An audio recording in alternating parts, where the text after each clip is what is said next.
हो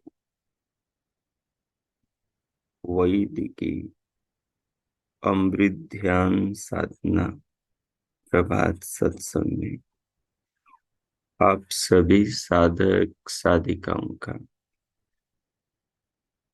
हार्दिक स्वागत है। आइए पूर्व की भांति आज के ब्रह्म मुहूर्त में, आज की ब्रह्म वेला में भी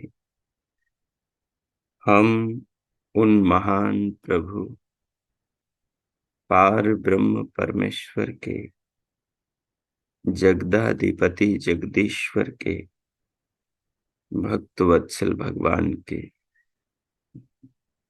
महान गुणों का, महान स्वरूप का ध्यानमय चिंतन करते हुए अपनी आत्मा को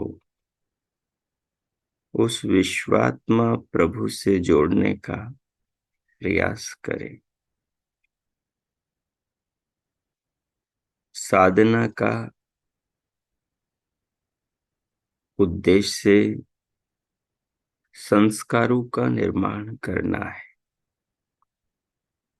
जैसा साधक निर्माण करता है संस्कारों का, साधक का जीवन वैसा बनता चला जाता है। संस्कारों का निर्माण, ऐसे संस्कारों का निर्माण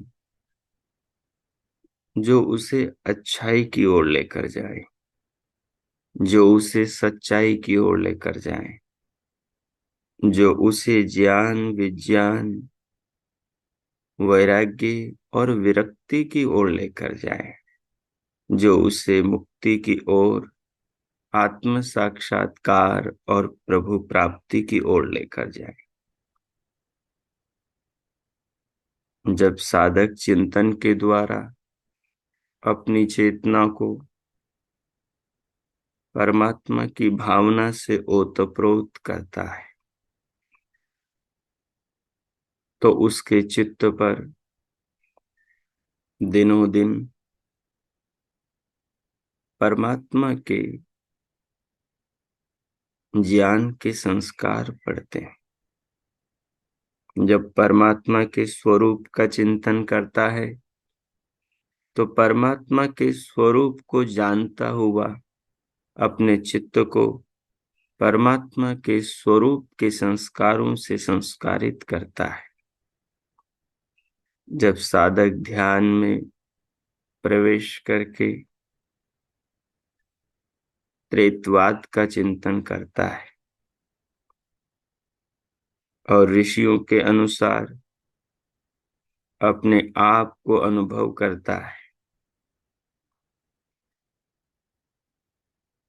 अपने आप को अनुभव करता है, जिस शरीर में रह रहा है उस शरीर के अंग प्रत्यंगों को, पूरी देह को अनुभव करता है। अनुभव करता हुआ अनुभव करने वाले अनुभविता आत्मा को स्वयं को अनुभव करने लगता है, और स्वयं आत्मा जिसे अनुभव कर रही होती है उस शरीर को अनुभव करने लगता है। शरीर के भीतर की नाद को, शरीर के भीतर भृकुटी के प्रकाश को, शरीर के भीतर आते जाते प्राणों को, शरीर के भीतर ध्यानस्थ होकर मानसिक प्रभु नाम के जप को अनुभव करता है। वो अनुभव करता हुआ जानता है कि देह में कौन है अनुभव करने वाला। सारे शास्त्र, सभी पूर्वज अनुभवियों की, ऋषि मुनियों की ये घोषणा है कि आत्म तत्व, ये भोक्ता आत्मा ही अपने आप को अहम और मैं शब्दों से साधिकार वर्णन करता है। मैं देखता हूं, मैं सुनता हूं, मैं खाता पीता बोलता हूं। मैं दुख और सुख को अनुभव करता हूँ। आत्मा ही स्वयं को अहम और मैं प्रत्यय से व्यक्त करता है। शरीर के अंदर समस्त अनुभूतियों का केंद्र आत्म तत्व है।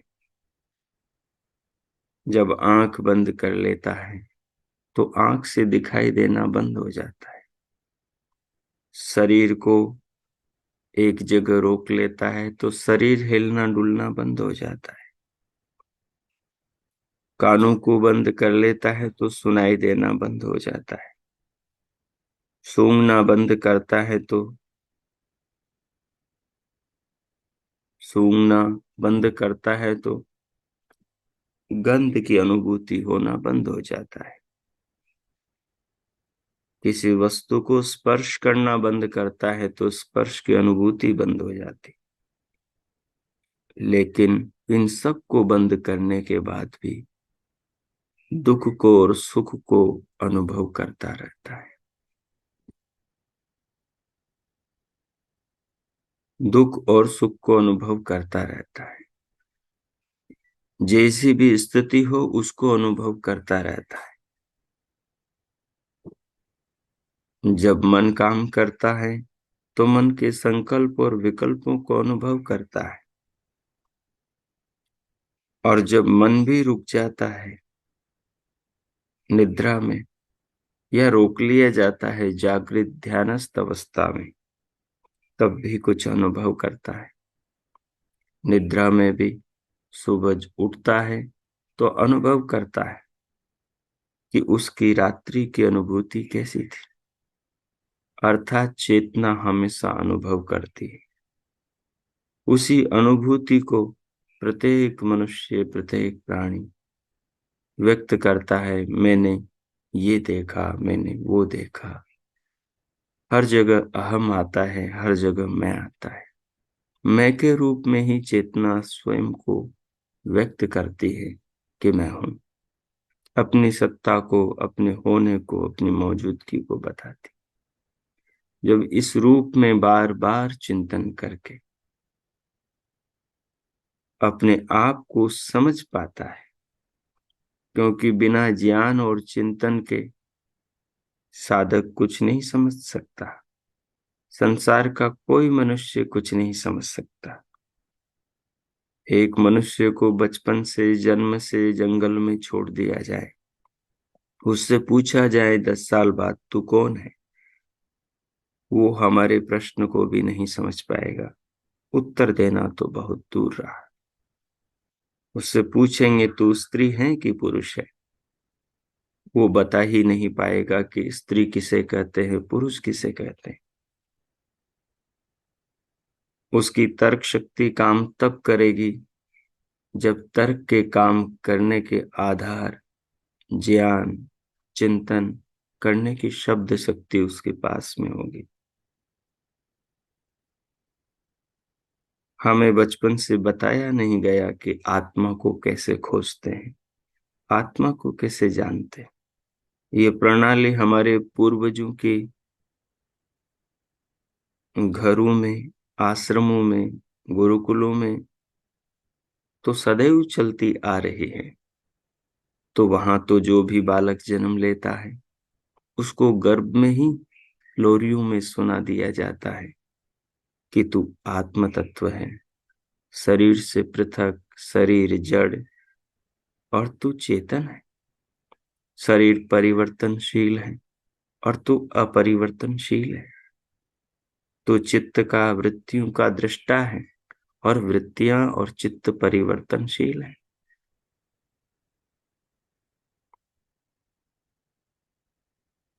तो साधक जब निरंतर निरंतर देखता है, साधना के द्वारा स्वयं का निरीक्षण करता है, बार बार अतीत में झांक करके जीवन का दृष्टा बन के शरीर में बैठे आत्मा को रथ में बैठे रथी की तरह देखता है, सारथी की तरह बुद्धि को देखता है, लगाम की तरह बुद्धि की वृत्तियों को, विचारों को, नियंत्रण को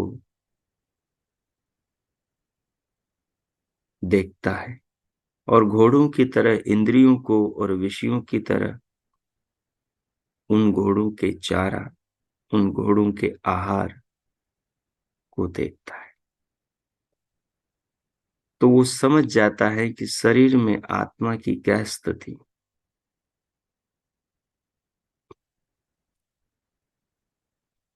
जब अपने आप के स्वरूप को समझ करके,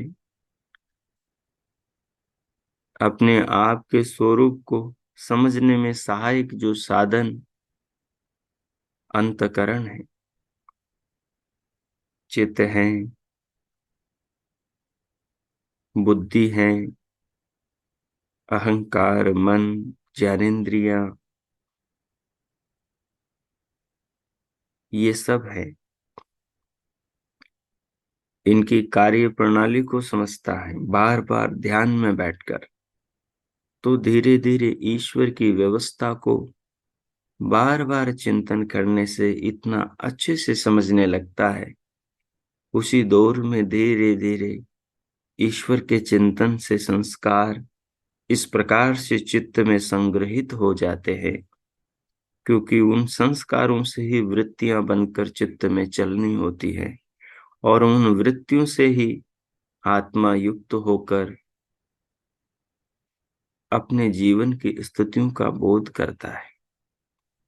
जैसे संस्कार होते हैं वैसे विचार चलते हैं, जैसे विचार चलते हुए वैसा ही आत्मा जानता है। जिस बच्चे को आपने जन्म से जंगल में छोड़ा था, उसके पास विचार सुनने था, उसने पेड़ों को, पत्तों को, पशुओं को, जंगली जानवरों को देखा, सुना, उनकी आवाजें सुनी है, तो वो वैसी ही आवाजें निकालने लगेगा। जैसे वो प्राणी खाते पीते जीवन जीते हैं, वो वैसे ही जीने लगेगा। जैसे वे सब नग्न रहते हैं, वैसे ही वो भी नग्न रहने लगेगा, क्योंकि उसके चित्त में वैसे संस्कार बने हैं जैसा बचपन से उसने जंगल में सब और देखा है। और साधक जब शास्त्रों को निरंतर पढ़ता, विचारता, चिंतन मनन करता है, तो उसके चित्त में वैसे संस्कार बनते हैं। जब ध्यान में बैठकर विश्व निर्माता विधाता के नियमों में चल रही, व्यवस्था में चल रही सृष्टि को और संसार को और शरीर को देखता है, ब्रह्मांड को और पिंड को देखता है, देह के भीतर की व्यवस्था को और जगत के भीतर की व्यवस्थाओं को देखता है, तो इन व्यवस्थाओं के चिंतन से उसके भीतर जो संस्कार बनते हैं, ये संस्कार, ज्ञान के संस्कार जब उसके चित्त में वृत्ति बनकर चलते हैं, तो उसे संसार के सत्य स्वरूप से उसकी चेतना को अवगत कराते हैं। जब चेतना अवगत होती है, तो साधक पाता है कि संसार को रचने वाला विधाता निराकार है, सर्वव्यापक है, अंतर्यामी है, कण कण में विराजमान है, कण कण को उसने थामा हुआ है, और सब कुछ को वो जानता है। उसके प्रेम, उसकी करुणा, उसके उपकारों की वर्षा समस्त प्राणियों पर अहर्निश हो रही है। प्रत्येक पल उसी का ही स्नेह सूत्र, ये प्राण वायु, ये प्राण शक्ति बाहर से भीतर आकर मेरे जीवन के ज्योत का ईंधन बन रही है। वो साधक जब इस प्रकार परमात्मा की करुणा को, विधाता की कृपा को अपने जीवन में देखता है, अपने शरीर के रूप में, इंद्रियों के रूप में, जब उसकी चिंतन शक्ति, उसकी तर्क शक्ति, उसकी ऊहा शक्ति कसौटियों पर कस के चिंतन मनन करके जब वो जीवन को गहराई से समझता है तो जीवन के अंदर सर्वत्र परमात्मा की व्यवस्था को अनुभव करता है।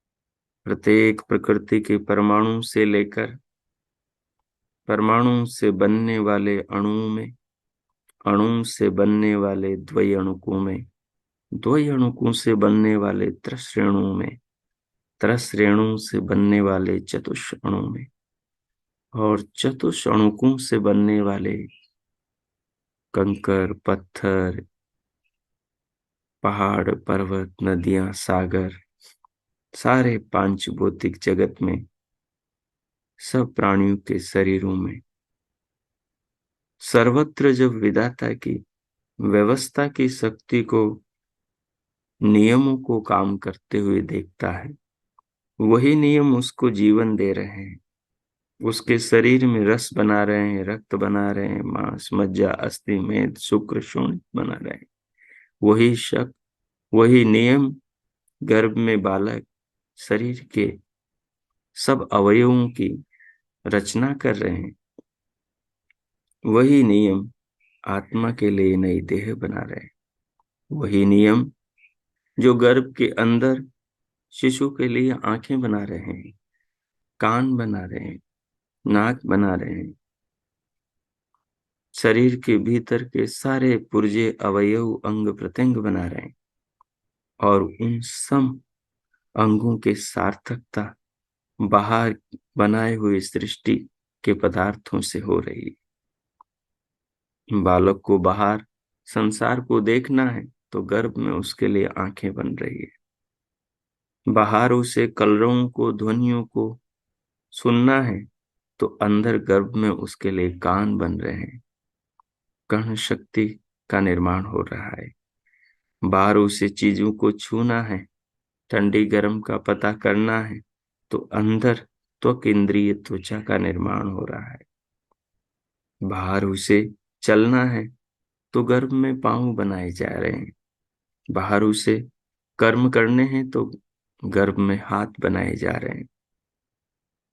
बाहर उसे छोटी मोटी चीजों को पकड़ना, जोड़ना, तोड़ना, नए नए आविष्कार करना है तो हाथों के अंदर दो अंगूठे और उंगलियों का इंतजाम किया जा रहा है। और सभी आठों उंगलियों में और दो अंगूठों के अंदर तीन तीन पोरे लगाए जा रहे हैं। जब वो इस सारी व्यवस्था को देखता है कि शरीर में वो हर चीज है जिसकी जरूरत है संसार में, और कोई अनुभव कर रहा है कि बाहर उसे किस किस साधन की जरूरत पड़ेगी, और वो हर साधन उसके लिए शरीर में, गर्भ के अंदर बना रहा है। जब दांत नहीं तो स्तनों में दूध बना देता है, और जब दांत आते हैं तो बाहर अन्न के भंडार का द्वार खोल देता है। जब वो विधाता की इस व्यवस्था को देखता है तो सर्वत्र उस दया सागर को, करुणा सागर को, भक्त वत्सल भगवान को पाता है। देखता है कि आत्मा निराकार है, आत्मा दिखाई नहीं देती, अपने आप को जानता है कि मैं ज्ञान, मेरा अनुभव होता है। आत्मा को, खुद को जाना जाता है, चर्म चक्षुओं से देखा नहीं जाता, क्योंकि चेतना दिखाई देने जैसी वस्तु नहीं होती। चेतना जानने में आने जैसी वस्तु होती। जब वो बार बार के चिंतन से प्राप्त हुए विशेष ज्ञान से, प्रज्ञा से, मेधा सुमेधा से, जब वो विश्लेषण करके ऊहापोह से अपने आत्मा के स्वरूप को समझता है तो वहीं से प्रभु के स्वरूप को समझने का द्वार भी खुल जाता है,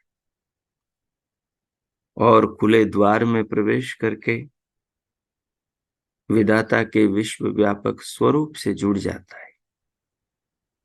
अब वो जहां भी जाता है वहां प्रभु को पाता है, जहां से जाता है वहां प्रभु को पाता है। हर कदम के साथ प्रभु को सर्वत्र विराजमान पाता है। वो चलता है, प्रभु को सर्वत्र स्थिर अनुभव करता है। भगवान तो नहीं चलते, विशाल विश्व तो उनके एक भाग मात्र में है। भगवान कहाँ चलेंगे? वे तो ठसाठस समस्त प्रकृति के परमाणु और उससे बनी सृष्टि में विराजमान है। जब साधक इस प्रकार से विधाता की विश्व व्यापकता को और सृष्टि में सब और प्राणियों के जीवन की रक्षा के निमित्त नाना पदार्थों का निर्माण करते हुए और शरीर के अंदर की सारी व्यवस्थाओं को अपने नियम व्यवस्थाओं से संचालित करते हुए भगवान को देखता है, तो सर्वात्मना विधाता के प्रति स्वयं को समर्पित कर देता है। जब निरंतर इस प्रकार से ज्ञान, चिंतन और भगवान के प्रति भावना के संस्कार उसके भीतर बनते चले जाते हैं, तो उससे धीरे धीरे उसका अंतःकरण शुद्ध होने से, विचारों के शुद्ध होने से, भावनाओं के शुद्ध होने से क्रियाकलाप कर्म भी शुद्ध होता है। और शुद्ध कर्म से बने संस्कार कृष्णता से, शुक्लता से, मिश्रितता से रहित होकर निष्काम कर्म के संस्कार बनने लगते हैं। और वहीं से साधक की उन्नति का द्वार खुल जाता है। इसलिए हमें चाहिए कि हमें जीवन में साधक बनना चाहिए। साधक वो है जो साधना करता है, जो साधता है, मन को साधता है, बुद्धि को साधता है, अपने इंद्रियों को साधता है, अपनी भावनाओं को साधता है, अपने क्रियाकलापों को साधता है। क्या उचित है, अनुचित है, इस पर ध्यान रखता है और उस पर काम करता है। परमात्मा हर समय विराजमान है। वो दृष्टा है, हम सबको हर पल देखता है। विश्वम शृणोति पश्यति, सबको देखता है, सबको जानता है। हमें प्रकृति के फलों को खाते हुए निमग्न निरंतर जानता है कि हम इंद्रियों के विषयों में ही लगे रहते हैं। लेकिन जो साधक इस तत्व को समझता है, तो कर्म के साथ में ज्ञान को जोड़ देता है। जब ज्ञान से युक्त होकर कर्म होता है, तो वो कर्म उपासना बन जाता है। वो कर्म साधना का रूप ले लेता है। तब साधक के जीवन का हर व्यवहार ही साधनामय हो जाता है। हर कर्म जब कल्याण की भावना से साधक करता है, लोक के कल्याण की भावना से, अहिंसा की भावना से, यम नियमों की भावना से, जीव मात्र के भले की भावना से, अपनी आत्मा को विश्वात्मा से जोड़कर देहादि इंद्रियों से जीवन में कर्म करने लगता है, ईश्वर प्रणिधान के साथ, तो उसके कर्म सत्कर्म बन जाते हैं, निष्काम कर्म बन जाते हैं। फिर कर्म भी होते हैं, कर्मों के फल भी मिलते हैं, लेकिन उन कर्म फलों से जन्म मरण के बंधन में बांधने वाली वासनाएं नहीं बनती। जो वासनाएं बनती हैं, जो संस्कार बनते हैं, वो जन्म मरण के बंधनों से छुड़ाने वाले बनते हैं। सो आइए हम ध्यान में बैठकर अपने जीवन का चिंतन करें कि कैसा उत्तम जीवन होना चाहिए अपना, कि हर पल हमारे भाव में भगवान हो, हर क्षण हमारे चिंतन में परमात्मा हो। जैसे एक पनिहारन, सिर के ऊपर मटका, मटके के ऊपर कलश, 2-3 मिट्टी के बर्तन रखकर कुएं से पानी भरकर घर को आ रहे हैं। रास्ते में सखियां मिल जाती हैं, उनसे बतलाने लगती है, बतलाते हुए घर आ रहे हैं। सामने रास्ता भी देख रही हैं, ऊंची नीची जगह भी देख रही हैं, कंकर पत्थर कांटों को भी देख रही हैं, और सखी की बात भी सुन रही है, उसके प्रश्न को समझकर उत्तर भी दे रहे हैं। लेकिन सुरता अपने ध्यान को सिर पे रखे मिट्टी के बर्तनों पर, भरे हुए पानी के बर्तनों पर भी रख रही है। ठीक साधक का जीवन भी ऐसा हो जाता है। जब जीवन को साधक साधना बना लेता है, तो प्रत्येक कर्म करते हुए भगवान के ध्यान में, भगवान से अपनी चेतना को जोड़कर जीवन जीता है। चाहे वो घर के काम कर रहा है, रसोई घर में काम कर रहा है, कर रही है, चाहे वो वाहन चला रहा है, चाहे वो व्यवसाय व्यापार कर रहा है, वो कुछ भी काम कर रहा है, लेकिन अपनी सुरता को, अपने ध्यान को अंतर्यामी परमात्मा से, विश्वात्मा से जोड़कर जीता है। संसार में ऐसी कौन सी वस्तु है जो भगवान की व्यवस्था के बिना हमारे सामने, हमारे आसपास दृश्यमान या अदृश्यमान है? ऐसी कोई भी तो वस्तु नहीं। सूर्य को देखकर हमें भगवान का ख्याल आने लगता है, चंद्रमा को देखकर हमें भगवान का ख्याल आने लगता है, अनंत तारों को और सूर्य की रश्मियों को देखकर प्रभु का ख्याल आने लगता है। तो पृथ्वी की वस्तुओं को देखकर हमें भगवान का ख्याल आने लगता है। पेड़ पौधों को देखकर, उनके पत्तों को, टहनियों को, शाखाओं को देखकर, उनकी छांव को देखकर, उनकी सुगंध को, उनके फूलों की खुशबू को देख सुनकर सूंघकर हमें भगवान का ख्याल आने लगता है। हमें चेताया जाता है, हमें जागरूक किया जाता है कि हम भगवान की दृष्टि में, उनकी व्यवस्था में।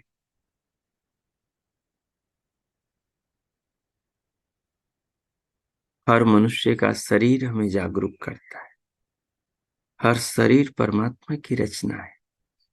हर पशु पक्षी का शरीर परमात्मा की रचना है। जो भी ध्वनि हमारे कान तक जिस भी मनुष्य प्राणी की आती है, वो परमात्मा की रचना है। जिस मकान में, भवन में हम रह रहे हैं, उस भवन के अंदर जो दीवार है, जो पत्थर हैं, जो टाइल्स हैं, जो मिट्टी है, कंकर है, सब परमात्मा की रचना है। जो तांबा, पीतल, लोहा, स्टील, एल्युमिनियम, प्लास्टिक आदि के जो बर्तन हैं, जो अन्य चीजें हैं, जो भी घर के अंदर यंत्र, जो भी घर के अंदर चीजें हैं, वो सब पंचभूतों से, ईश्वर की व्यवस्था से बनी है। उन सब का मूल मटेरियल पृथ्वी से निकला है, पृथ्वी में भगवान ने बनाया है। जब चिंतन के द्वारा जगत का मंथन साधक करता है, तो अमृत निकलता है। उस अमृत का पान करके ये शिव बन जाता है। जगत का चिंतन करते वक्त विष भी निकलता है। जो शिव बनता है, वही उस हलाहल विष का पान करके कल्याणकारी बन जाता है। उस जहर को गले से ऊपर नहीं आने देता, अंदर ही धारण कर लेता है। साधक साधक वो व्यक्तित्व बनता है जिस व्यक्तित्व के दर्पण में भगवान प्रतिबिंबित होते हैं, अर्थात भगवान की ज्ञानात्मक अनुभूति होती। जब जीवन को इस प्रकार से साधना और चिंतन और कर्म के द्वारा निर्मित किया जाता है, तो मानव महामानव बनता है। धीरे धीरे मृत्यु का भय दूर होने लगता है। धीरे धीरे शरीर के पार चेतना का अनुभव होने लगता है। धीरे धीरे चेतना को विश्वात्मा विश्व चेतना से जुड़ा अनुभव करने लगता है। धीरे धीरे संबंध सब गौण हो जाते हैं। संबंधों के पार सब शरीरों में चेतनाओं के बोध होने लगते हैं। धीरे धीरे सारा धन वैभव, सारी मोह ममता, सारी आसक्ति राग, सारा द्वेष सब समाप्त होने लगता है। अपेक्षाएं आकांक्षाएं न्यून होती होती मूल सहित समाप्त हो जाती है। इस प्रकार का जीवन जब साधक का बनता है, तो गीता का श्री कृष्ण का उपदेश अर्जुन को जो दिया, वो जीवन में अवतरित होने लगता है। श्री कृष्ण के भाव को भगवान वेदव्यास जितना गहरा व्यक्त करते हैं, शायद इतना गहरा, इतना सरल तरीके से उपनिषदों में कहीं अन्य ऋषियों ने वर्णन किया हो। शायद इतना गहरा स्मृतियों में किन्हीं ऋषियों ने वर्णन किया हो। शायद वेद के भाष्यकारों ने इतना गहरा और इतना सरल कहीं वर्णन किया हो। भगवान वेदव्यास वेदों के प्रकांड विद्वान है। योगेश्वर श्री कृष्ण महर्षि सांदीपन मुनि के महानतम शिष्य हैं, जो नित्य ही ऋचाओं में विधाता की वाणी में अपने अंतर आत्मा को, अपनी चेतना को रमण कराते रहते हैं।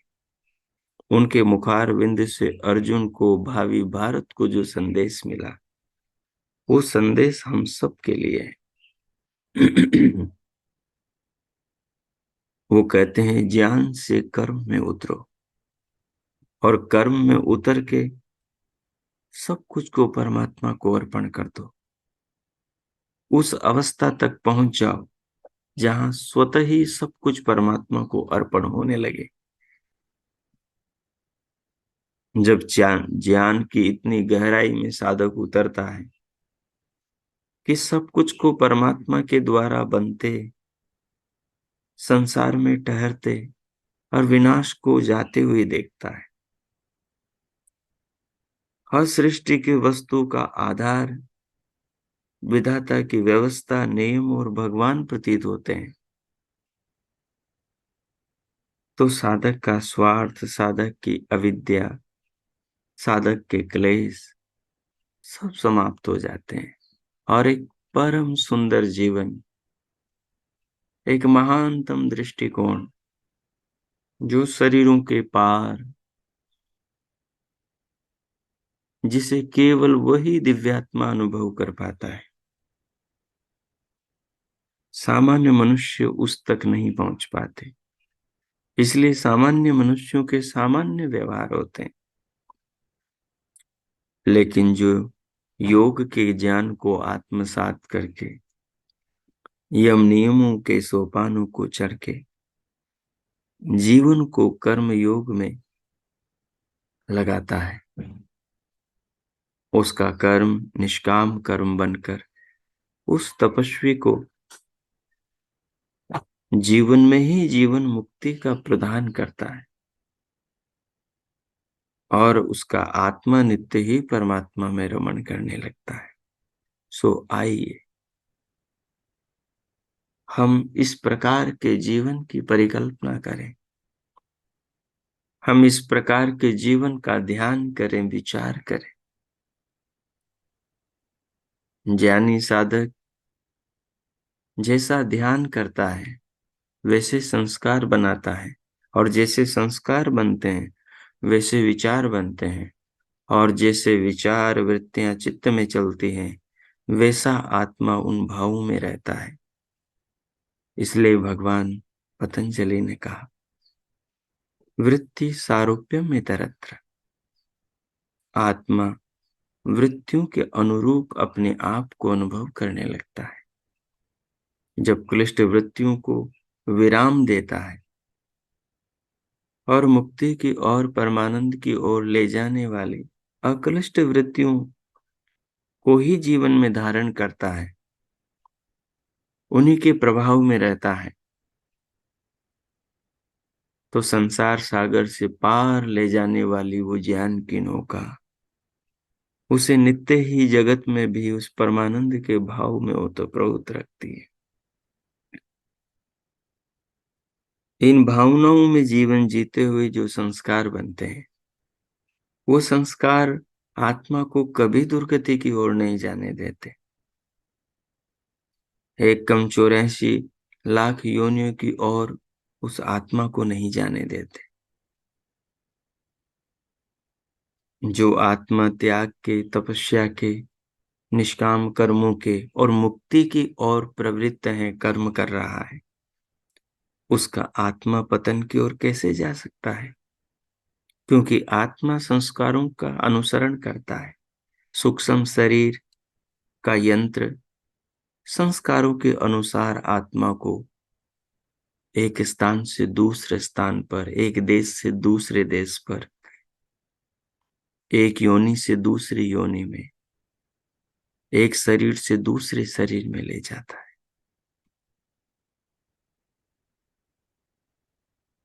नीचे से ऊंचे सोपान पर चढ़ाता है।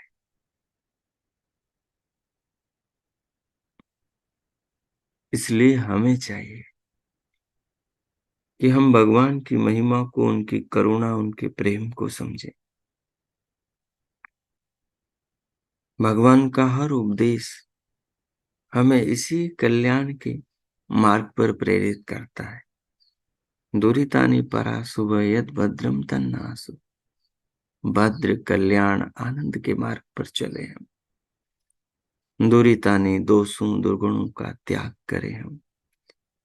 अशांति दोष देते हैं, तनाव दोष देते हैं, पीड़ा दुर्गुण देते हैं, लड़ाई बखेड़ा दुर्गुण खड़ा करते हैं।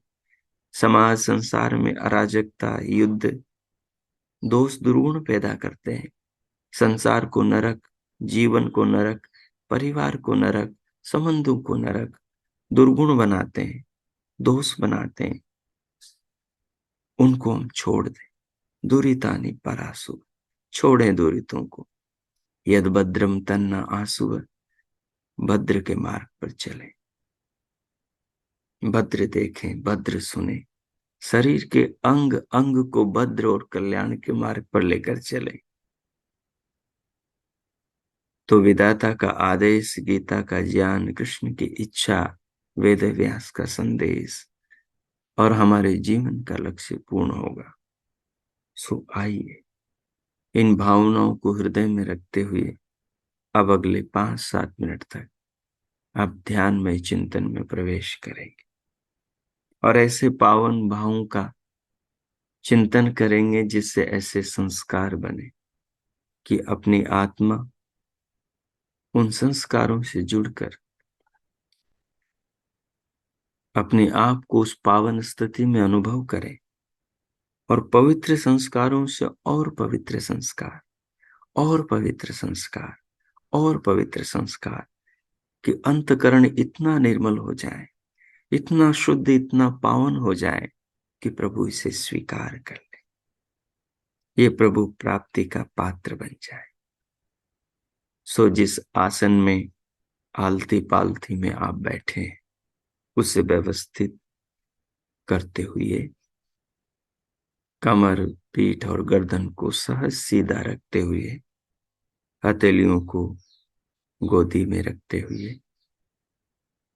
नेत्रों को सहज बंद रखते हुए, सिर से पांव तक की देह को अनुभव करते हुए, मुखार बिंदु पर एक माधुर्य, एक पवित्रता, एक निश्चलता, एक शांति, एक मधुरिमा का अनुभव करते हुए, चित्त को, मन को शांत, एकाग्रचित्त अनुभव करते हुए, तपस्वियों सा, ऋषि ऋषिकाओं सा भाव मन में ध्यान के क्षणों में अनुभव करते हुए, बाहर से भीतर आने वाली प्राण वायु को, जीवनी शक्ति को, जीवन ज्योति के ईंधन को, प्रभु की इस करुणा, प्यार, प्रेम, स्नेह की गंगा को इतने आनंद और सम्मान के साथ दोनों नासापुटों से ग्रहण करें कि शरीर का पूरा पूरा रोम, शरीर की पूरी कोशिकाएं उस पावन भाव से भर जाएं। धीरे धीरे प्राणों को लंबा गहरा लयबद्ध करते हुए अनुभव के साथ भीतर ले, भीतर लेते हुए दोनों कानों के आकाश में मन को लगाकर दिव्यनाद सुनेंगे। दिव्यनाद सुनते हुए भ्रुकुटी और ब्रह्मरंध्र में अंतर चक्षु से दिव्य प्रकाश देखेंगे। मन को कंठकूप में, मन को गले के अंदर के काक तालु लटके हुए स्तन पर लगाकर, इनके साथ साथ जब श्वास को भर के रोक लें प्राण को, तो मानसिक रूप से प्रभु के निज नाम ओम का मानसिक जप के साथ नाद को जोड़ दें। नाद और जप के साथ ब्रह्मरंध्र की प्रकाश को जोड़ दें। इन सब के साथ पूरे शरीर के अनुभव को जोड़ दें। 2 से 3 मिनट केवल इन्हीं अनुभवों में रहें। नाद के अनुभव में, प्रभु के नाम के मानस जप के अनुभव में, दिव्य प्रकाश के अनुभव में और शरीर की अनुभूति में, और इन सब को अनुभव करने वाली अपनी आत्म चेतना की अनुभूति में, इन्हीं में रहे। इनके संस्कार बनाए और इन क्षणों में जो सुख, शांति, आनंद अनुभव होगा देह में, उसका पान करें। 2-3 मिनट बाद में फिर जो चिंतन अब तक हम करते आए हैं अभी, उस चिंतन में उतर जाए। अपने अपने साधना के सामर्थ्य और स्मृति के आधार पर फिर उस चिंतन में उतर जाएं कि कैसे हमारा जीवन मंगलमय बने, कैसे हम अत्यंत कल्याणकारी संस्कारों का निर्माण जीवन में करें। अब मैं मौन होता हूं। 7-8 मिनट तक आप ध्यानमय चिंतन करेंगे। ओम कीजिए।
ओ।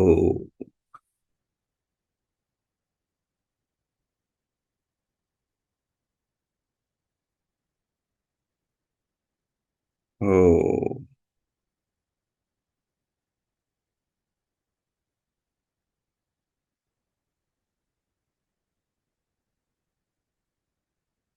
इस प्रकार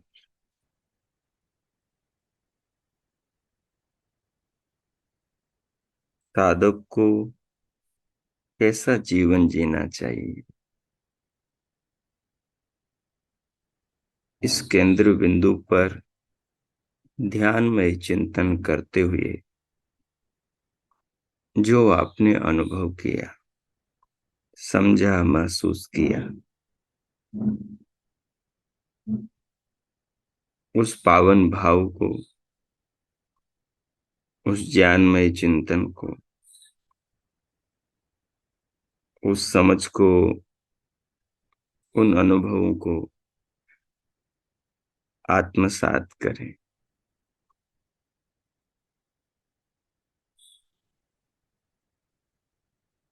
पुनः एक दृष्टि उन पर डालें, उन्हें आत्मसात करें और प्रभु का धन्यवाद करें इस मनुष्य जीवन के लिए और इस मानव जीवन में इस प्रकार का अवसर प्रदान करने के लिए। भगवान का धन्यवाद करें मानव देह देने के लिए और मानव देह का मार्गदर्शन करने के लिए।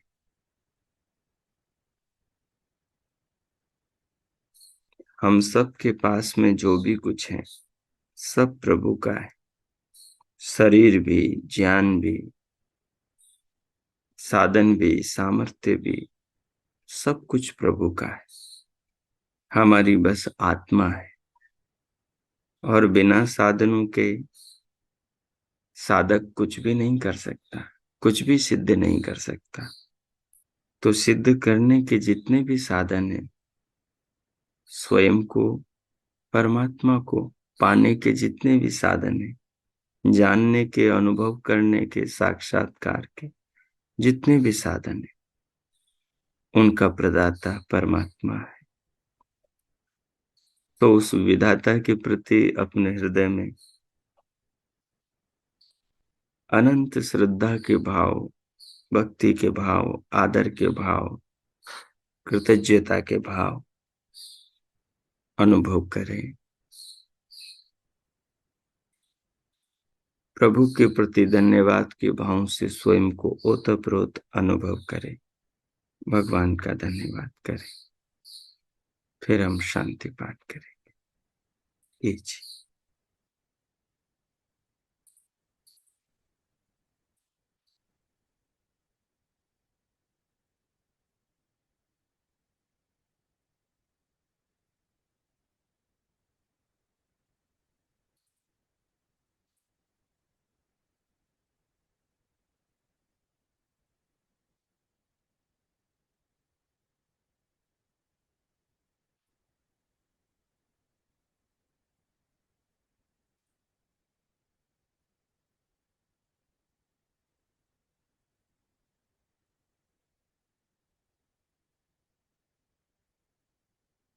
ओ।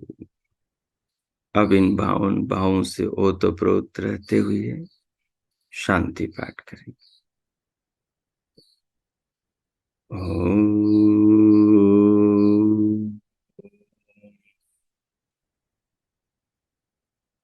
ओम।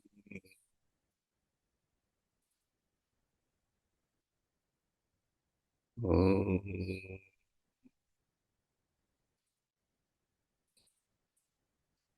शांति, शांति, शांति।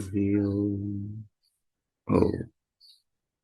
आज का आप सबका दिन शुभ हो, मंगलमय हो। प्रभु सबका मंगल करें, हमें कल्याण के मार्ग पर चलाएं। भगवान से सबके लिए बहुत बहुत मंगल कामनाएं, शुभकामनाएं। इति ओम।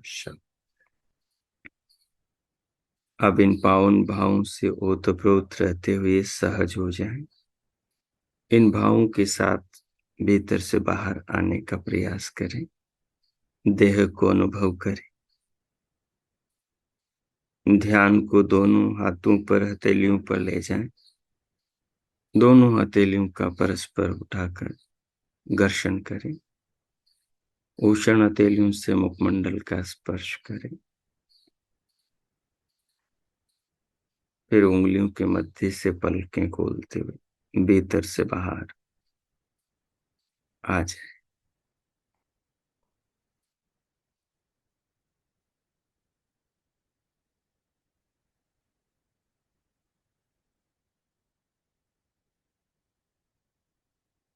अब आप में से किन्हीं को कुछ पूछना हो आज के ध्यान में चिंतन से संबंधित तो पूछ सकते हैं। उनका स्वागत है। ओ